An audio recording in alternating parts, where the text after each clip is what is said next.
Sir ഞാനൊരു 10-11 വർഷമായിട്ട് വീട്ടിൽ നിന്ന് മാറി താമസിക്കുന്ന ഒരാളാണ്. ഞാൻ പഠിക്കാനും പിന്നെ ജോലിക്കൊക്കെ ആയിട്ടാണ് ഇപ്പം പല സ്ഥലങ്ങളിലായിട്ടാണ്. അപ്പോൾ അന്ന് തൊട്ട് എനിക്ക് ഈ ചെറിയ മുടി കൊഴിച്ചിൽ പരിപാടി തുടങ്ങിയിട്ടുണ്ടായിരുന്നു. ഞാനങ്ങനെ വലിയ കെയറൊന്നും കൊടുത്തിട്ടുണ്ടായില്ല. പക്ഷേ ഇപ്പോൾ ഏറെക്കുറെ മുടിയൊക്കെ നല്ല രീതിയിൽ പോയി കഷണ്ടിയുടെ ഒരു സിറ്റുവേഷനിലായിട്ടുണ്ട്. കഷണ്ടിക്ക് എന്തെങ്കിലും ട്രീറ്റ്മെൻറ്റ് ഉണ്ടോ സാർ?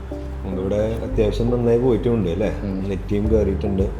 ഇതിപ്പോൾ നമുക്ക് നല്ലൊരു കഷണ്ടിയുടെ സ്റ്റാർട്ടിംഗ് ആണ്.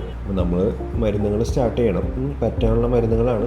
പക്ഷേ അങ്ങനത്തെ മരുന്നുകൾ നമ്മൾ തുടർച്ചയായിട്ട് പറ്റണം, നിർത്താണ്ട് തുടർച്ചയായിട്ട് പറ്റാനുള്ളതാണ്. ഞാൻ ഈ കഷണ്ടിക്കാണോ അതോ ഈ മുടി കൊഴിച്ചിലിനാണോ സാർ ട്രീറ്റ്മെൻറ്റ് കറക്റ്റായിട്ട് എടുക്കുന്നത്? നമുക്ക് ഇപ്പം നമ്മുടെ പ്രോബ്ലം എന്ന് പറയുന്നത് കഷണ്ടി, അതായത് ആൻഡ്രോജനറ്റിക് അലോപേഷ്യ എന്ന് പറയും. അത് ആണുങ്ങൾക്കും ഫീമെയിൽസ് രണ്ടുപേർക്കും വരാം.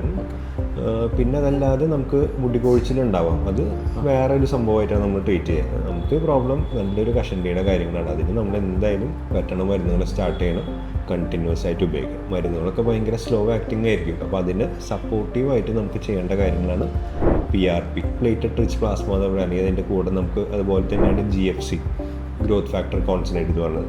അങ്ങനത്തെ എന്തെങ്കിലും ട്രീറ്റ്മെൻറ്റ് ഇതിൻ്റെ കൂടെ നമ്മൾ ചെയ്തു പോകണം. അതാണ് നമ്മൾ ചെയ്യേണ്ടത്.